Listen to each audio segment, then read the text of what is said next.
Yes, because it is part of God's plan for the marital institution.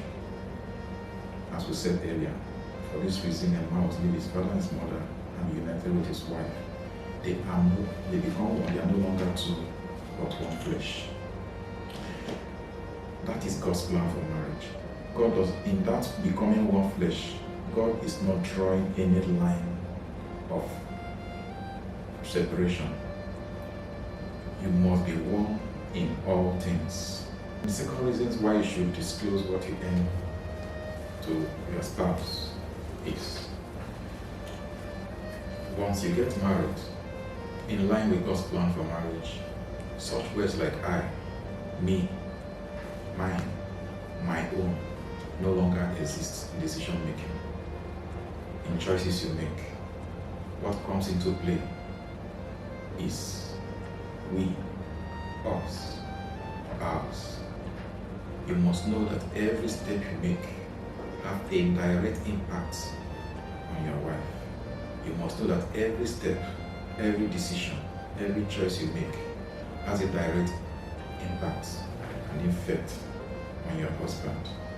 So in resource management and other issues in marriage, it is very important that you consider that person who is part of you. No other, some people call it better half. And let me stress this, when you call your wife better half, you are invariably saying that you are better off with her in your life. And when you call your husband better half, you are invariably saying that you are better off with your husband in your life.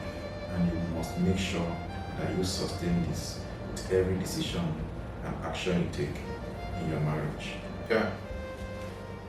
Should spouse disclose their personal income with each other? I said the answer is yes or no. We looked at the yes and we just raised 2 points. Because that is God's plan. Or why no? In some marriages today, when you look at what is going on, you wouldn't even advise that the spouse should disclose what he or she actually earned with the spouse. So why do we say no? The first reason is because you do not share the same dream, do not share the same ambition, the same aspiration, goals and objective.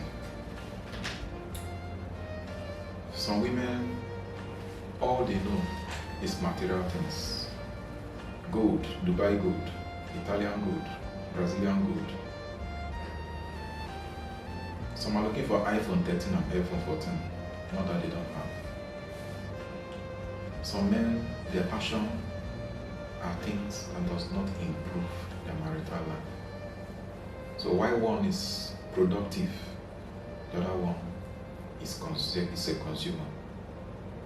While one is progressive, the other one is regressive to the other person's goals, plans, and ambition.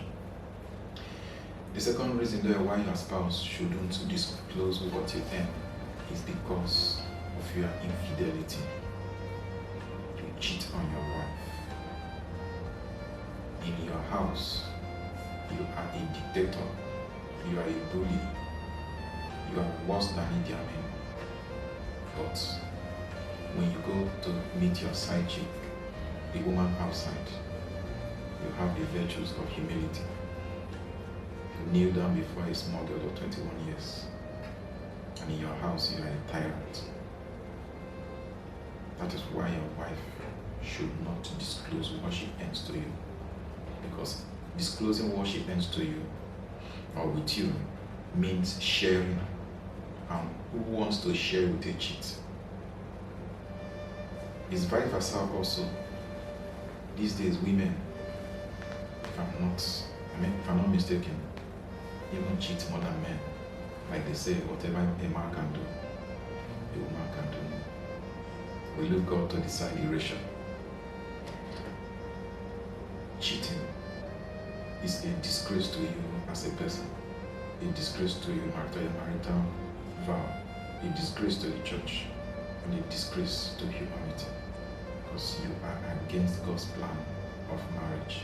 So that is why it's difficult for a wife to share her success, her progress the cheating husband or a humble husband sharing his personal earnings with his wife, who is a cheat, materialistic, arrogant, and disrespectful. The third reason why your spouse wouldn't disclose what he or she earns to you is because while one is prudent with resources,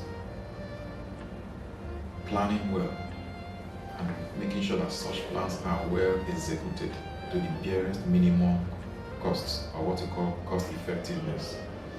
The other is extravagant, reckless with family resources, using it for such activities like clubbing, partying, drinking, gambling, womanizing, and the like. Who wants to share with a man or a woman of such disgraceful character? Nobody. And the fourth is different passion for material things. Different passion for material things. Note that these are the things that spouses are supposed to have discussed prior to their getting married, but they are soon carried away by other things that I may call trivialities. Different passion for material things. While the man is looking at something more tangible, the woman is looking at something that is trivial. While the woman is planning ahead, saving for the rainy day, the man is busy looking for means to exhaust the whole resources in a go. I know of a lady who got a loan of 800,000 naira some time ago, and she told the husband that they would use this money to buy land and start developing it. Then Benz 190 was in vogue, and the husband insisted that they should buy Benz 190 instead of buying a plot of land. The man insisted, but the wife resisted. She went behind the man, bought the land, and started developing the place. The man encouragingly supported her though, and they were able to develop the place. Today, they are proud landlords, and I can tell you that today, they have 2 cars parked in their personal compound. So if you don't share the same passion on material things, there's going to be a problem sharing what you actually earn with each other.